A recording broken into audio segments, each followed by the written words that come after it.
Bonjour à toutes et à tous et merci de me retrouver pour ce nouveau tutoriel vidéo Alliance.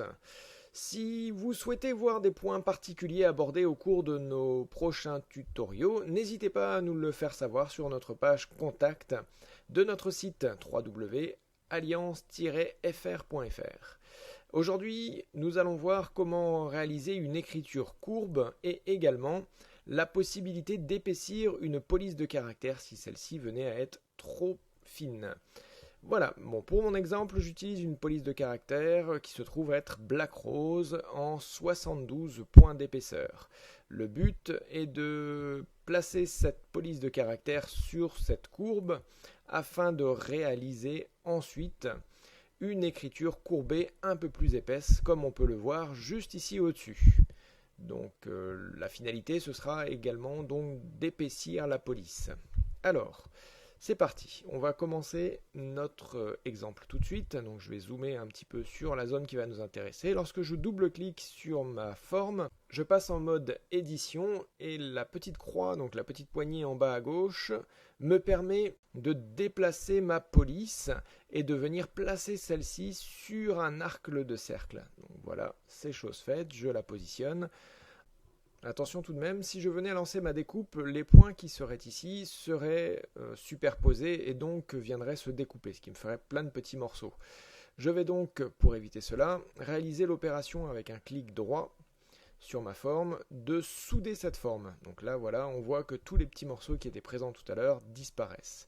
À présent, je vais effectuer l'option scinder en tracé composite afin de séparer les différentes formes entre elles. Donc, comme vous pouvez le voir ici, je vais me retrouver avec 5 formes distinctes. Le but va être de grouper 2, 3, 4 et 5 ensemble afin d'avoir qu'une seule et unique forme et de laisser la première forme libre. Donc là, voilà, je vais grouper les intérieurs de caractères, donc l'intérieur des A, Y et E, ensemble.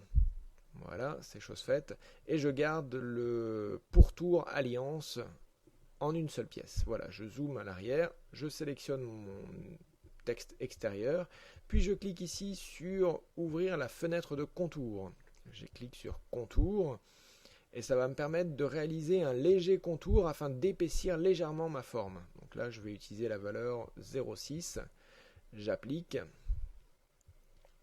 À présent, je vais sélectionner la police, enfin l'ancienne police interne et la supprimer afin de ne conserver que le contour que je viens de réaliser, qui est plus épais bien sûr. Maintenant, je sélectionne les intérieurs et j'ai effectué exactement la même opération en mettant 0,6 en valeur de contour. J'applique à présent. Voilà, c'est chose faite. Il ne me reste plus maintenant qu'à sélectionner mes formes que j'ai groupées tout à l'heure. Je les supprime et là je vois que j'ai un petit défaut ici juste sur l'angle, donc je vais de nouveau scinder en tracé composite pour pouvoir aller supprimer le tout petit défaut qui est ici. Voilà, je supprime. Maintenant je peux grouper toutes mes formes entre elles. Voilà, j'utilise l'option grouper. Et voilà, si je superpose mon texte final avec le texte que je viens de réaliser, j'ai exactement la même chose. Voilà, vous savez maintenant comment épaissir une police de caractère et l'écrire de manière courbée. Très bonne découpe à tous, à la semaine prochaine.